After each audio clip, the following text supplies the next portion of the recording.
caranya sekarang. Push.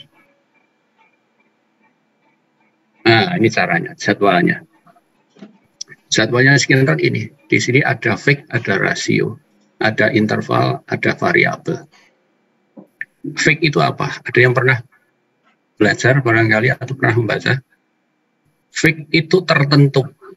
Jadi tetap itu tadi ya.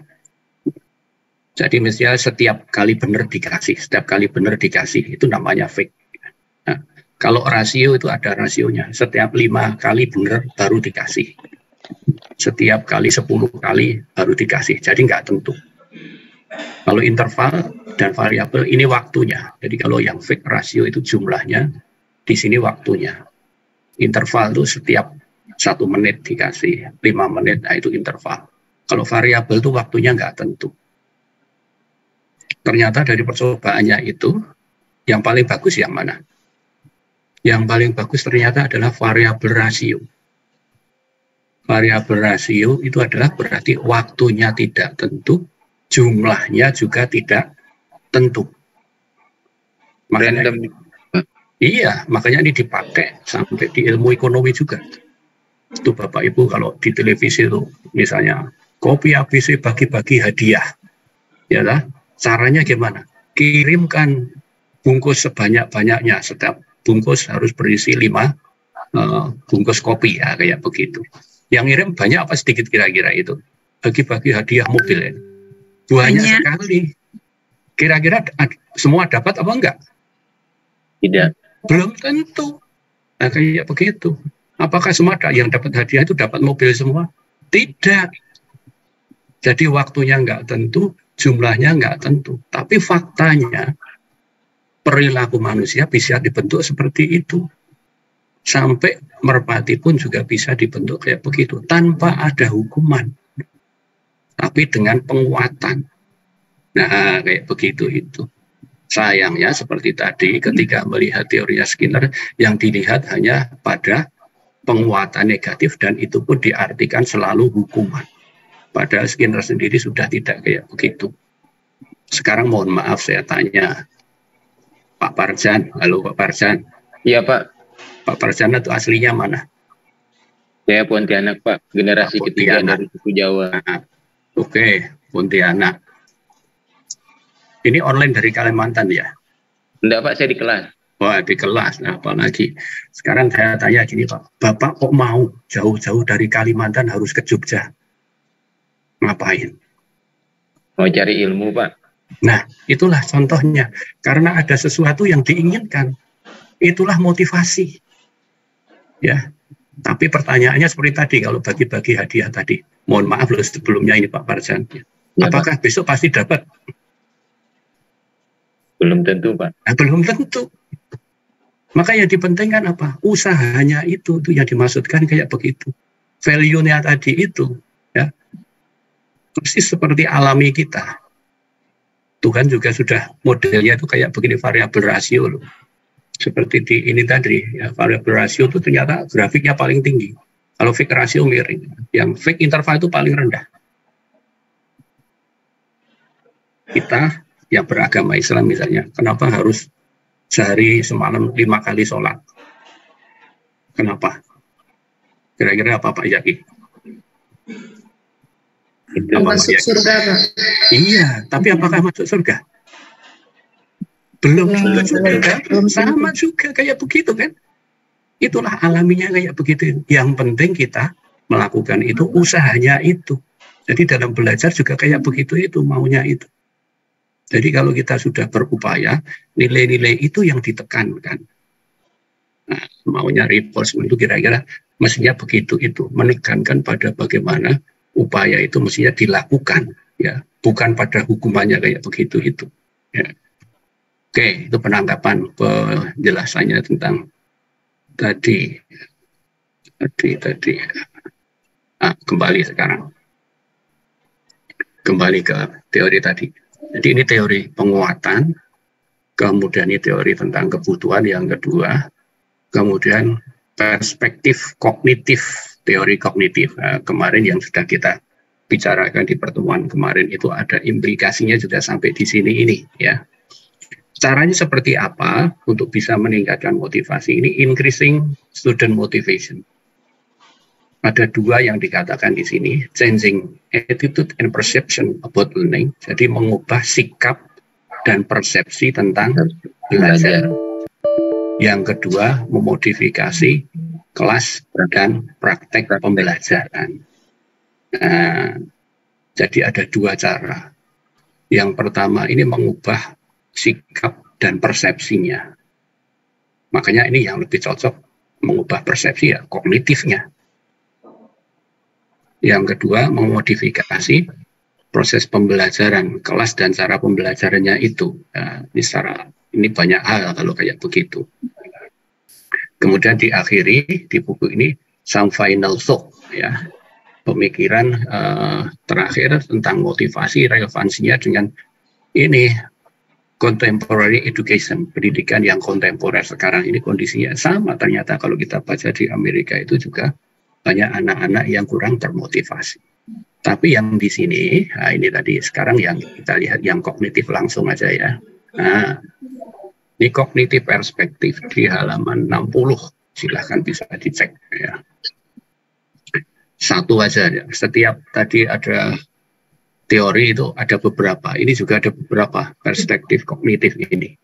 Yang pertama adalah teorinya Bernard Wiener atau teori atribusi. Nah, teori atribusi itu apa? Teori atribusi itu bahwa kita itu berhasil atau gagal itu karena sesuatu, karena pikiran kita. Tergantung pikiran kita. Kita bisa melihat kita kok berhasil, kita kok gagal karena apa? Menurut Wiener, student can attribute their success and failure to 4 causes. Jadi ada 4 penyebab pemikiran kita gagal atau berhasil. Yang pertama adalah ability, yang kedua adalah upaya, usaha, yang ketiga adalah keberuntungan, yang keempat adalah difficulty, kesulitan dari tugas-tugas belajar itu. Nah sekarang begini, mungkin Bapak Ibu pernah ya ditanya, ini murid saya nilainya setiap hari ya dapat 4, 5, 4, 5, ya senyum-senyum aja sepertinya nggak masalah, itu gimana ya? Kira-kira jawabnya gimana kalau kayak begitu gitu? Berbeda dengan temannya yang dapat 9 ya, mereka bergembira karena dapat 9, tapi yang dapat 4, dapat 3 tetap senyum-senyum aja. Kira-kira kenapa? Kira-kira kenapa kayak begitu? Saya jawab ya, Prof. Kenapa? Saya pernah punya murid les nilainya. Ya kenapa sebabnya? 30. Jawabannya gini, kan masih ada yang nilainya 20 dan belum 0 gitu. Oke. Itu artinya seperti tadi, ini kalau ini di perspektif kognitif, dia itu tidak punya goal setting, tidak punya tujuan. Biasanya dapat 3 atau dapat 4, kan dapat 3, 4 nggak masalah. Tapi kalau yang dapat 9, mereka itu punya target. 9, kalau nggak 9, kemudian mereka berpikir, ini salahnya di mana? Nah itu sebabnya mungkin karena usahanya kah? Atau ada hal yang mengganggu kah? Itulah kognitif. Jadi anak-anak yang dapat rendah itu karena secara kognitif mereka tidak terlibat. Dapat 3 ya biasa 3, dapat 4 biasa 4. Lain kalau misalnya caranya mengubah gimana? Makanya tadi caranya mengubah ya. Nah, waktunya juga sudah mepet di halaman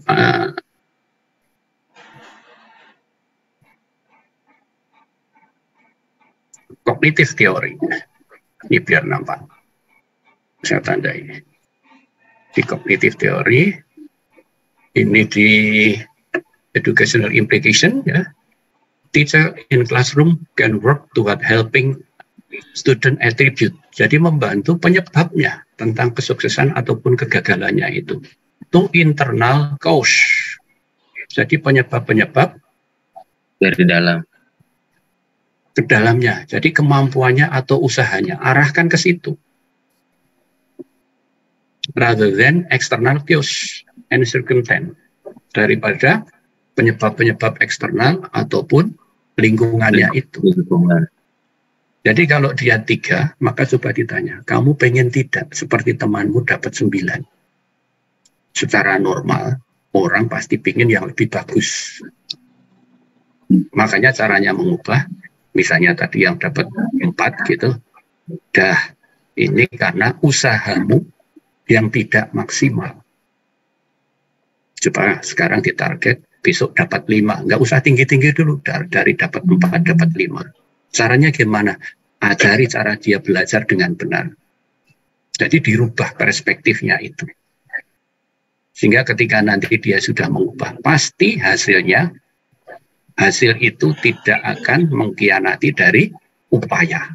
Sama tadi dengan penguatan tadi, reinforcement tadi. Yang dipentingkan upayanya itu. Sehingga mereka akan merasakan, oh ternyata kalau berupaya kayak begini, hasilnya kemudian berubah. Kalau nanti sudah dapat 5, nah tambah lagi targetnya 6. Kemarin salahnya masih di mana? Libatkan secara kognitif. Itu yang diminta. Kira-kira begitu. Jadi tidak hanya ini tadi ya karena saya pas nggak belajar lah itu luck aja ya, keberuntungan, bukan kayak begitu. Maka upaya-upaya melibatkan siswa ya. Coba ini mana ya tadi saya. Ini yang guru. Nah, ini kata-kata ini. Gunakan kata-kata ini. If only you would try harder. Nah, hanya jika kamu mau berusaha lebih keras lagi, maka kamu akan mendapatkan hasil. Kuncinya di situ. Tidak ada hukum-hukuman. Ya. Lah kalau ada yang mengganggu gimana? Kalau perspektifnya penguatan tadi, pokoknya kelas, modifikasi kelas itu adalah, atau modifikasi perilaku di kelas, manajemen kelas, memberi penguatan perilaku yang dikehendaki dan tidak memberikan penguatan perilaku yang tidak dikehendaki. Jangan menghukum. Misalnya ada anak yang tiba-tiba rame, selengean, buat lelucon macam-macam ya gitu. Nggak usah dengarkan dia, dengarkan Pak Guru saja atau Bu Guru saja. Secara otomatis, secara sosial, maka dia kemudian akan merasakan sendiri seperti apa dampaknya. Teman-teman yang lain tetap dengarkan gurunya. Nah, kayak gitu, nanti akan mengikuti lingkungan sosial kayak tadi itu.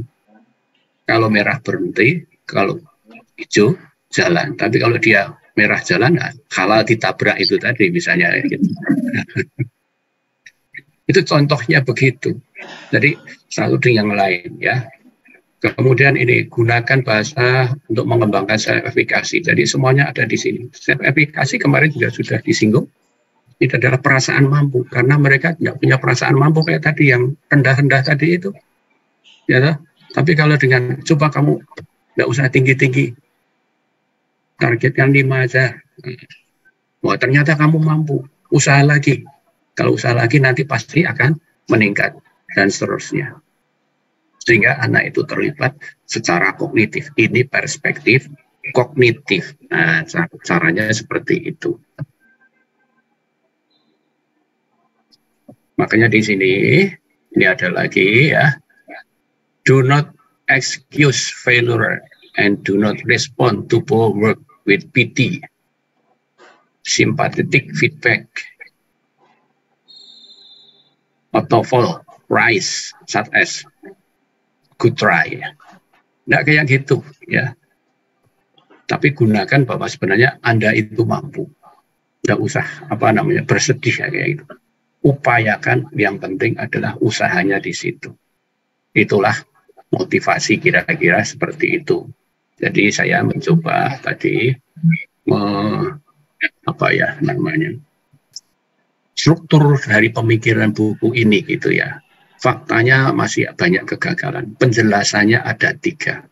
Ada model reinforcement, ada kebutuhan, ada juga kognitif. Nah, caranya di sini masing-masing sudah dijelaskan sampai rinci seperti itu, sampai kata-kata yang diperlukan untuk ini semuanya. Nah,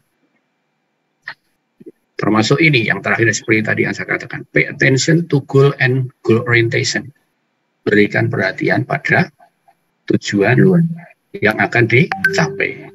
Mereka kayak itu tadi karena tidak punya tujuan di sini ini. Nah, kayak begitu, ya. Oke, itu kira-kira saudara tambahan saya untuk di bagian ini motivasi dan belajar siswa itu. Izin, Prof. Ya, gimana? Izin, Prof. Ya. Tadi itu yang kognitif kan ada luck gitu ya. Jadi keberuntungan itu, jadi apa kesannya spekulasi, untung-untungan gitu. Nah, begini, ini satu lagi. Ada kemungkinan 4. Ya, saya ulang lagi, coba saya screen lagi biar tidak keliru nangkapnya.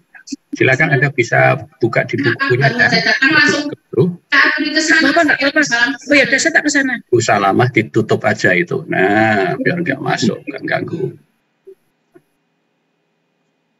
Kalau perspektif kognitif, itu kemungkinannya orang berhasil atau gagal itu 4. Berhasil itu bisa karena kemampuan, bisa karena upaya, bisa karena keberuntungan, bisa juga karena tingkat kesulitannya. Tingkat kesulitannya rendah, nah, makanya hasilnya bagus, nah, kayak begitu. Ya. Nah, ini kemudian dibagi jadi 2. Winner itu bagi 2. Internal, penyebab internal itu ada 2. Ability and effort. Ini tekannya di sini ini. Ability dan effort. Itu yang internal. Sedangkan luck dan difficulty itu yang eksternal ini.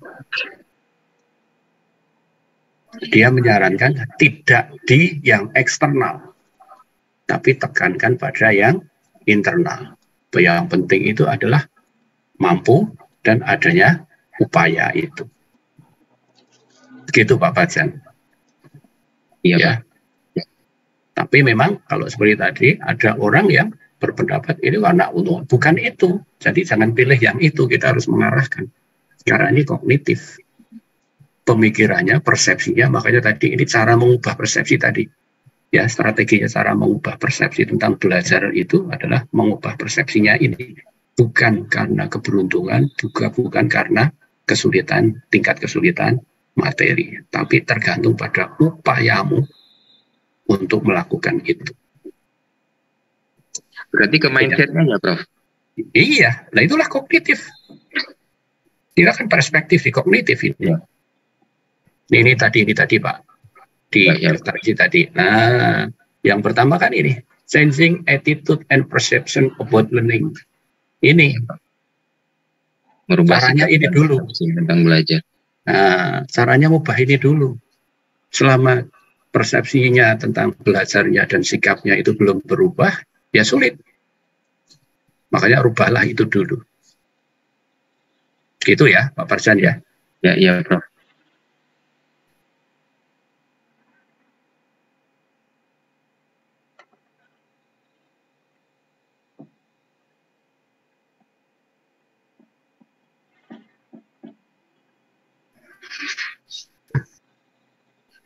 Halo? Masih ada mungkin? Masih, Prof. Prof. Ya.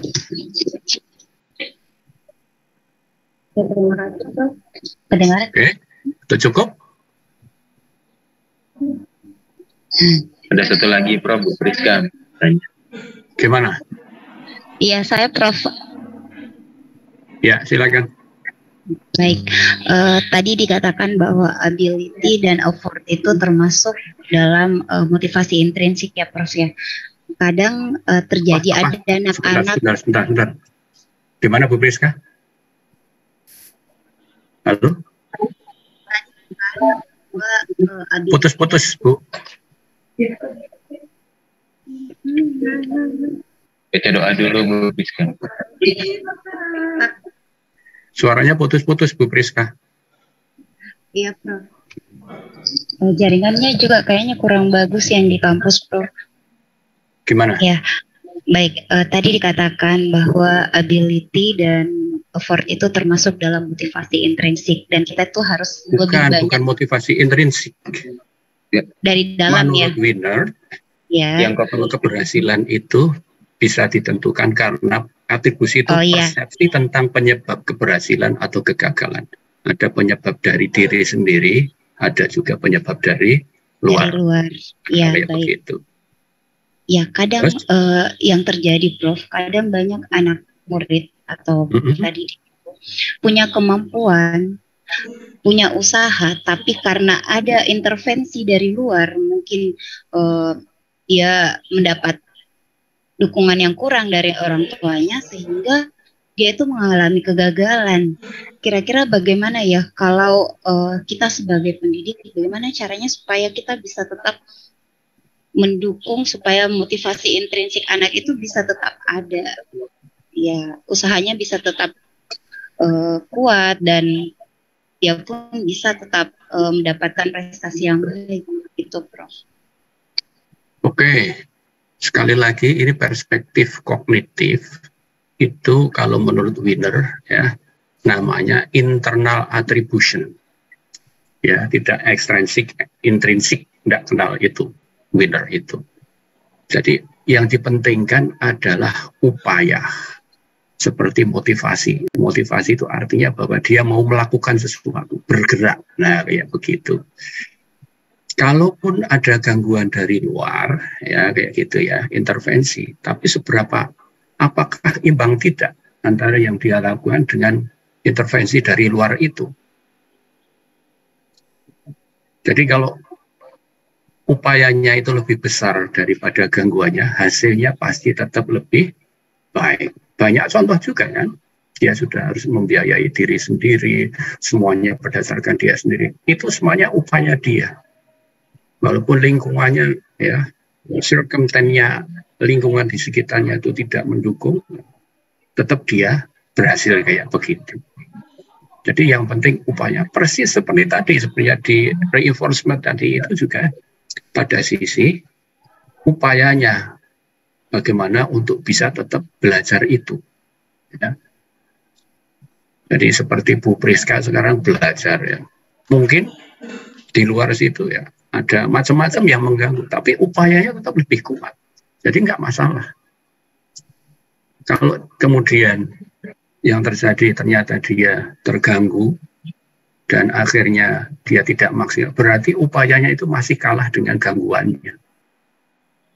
Makanya target tadi, jangan sampai targetnya mungkin disamakan kalau yang kayak begitu. Yang lain dapat 9, jadi kamu 6 dulu, upayakan seberapa kamu bisa. Nanti ditingkatkan lagi, kayak begitu. Sedikit demi sedikit itu, maka dia akan menyesuaikan terhadap kondisinya kayak begitu. Jadi itu kan mudahnya seperti plan, do, check, ya, gitu biasanya kayak gitu. Rencanakan, kamu besok dapat berapa, apa yang mau direncanakan untuk bisa mencapai itu. Kalau sudah, hasilnya dievaluasi lagi, rancangkan lagi ya, terus kayak begitu. Gitu Bu Priska. Terima kasih. Ya, terima kasih Prof. Oke, ini sudah jam 11 ya. Iya Prof, jam 11. Ada rapat kebetulan ini nanti. Saya kira gitu Pak Hamka, bisa diakhiri dulu. Terima kasih teman-teman semuanya. Hari ini hadir semuanya. Terima kasih Prof. Ya. Terima kasih Prof. Hadir Prof. Semuanya. Oke, sampai ketemu lagi minggu depan ya. Iya Prof. Ya Prof. Assalamualaikum warahmatullahi wabarakatuh. Waalaikumsalam warahmatullahi wabarakatuh. Terima kasih, Prof. Oke. Terima kasih Prof.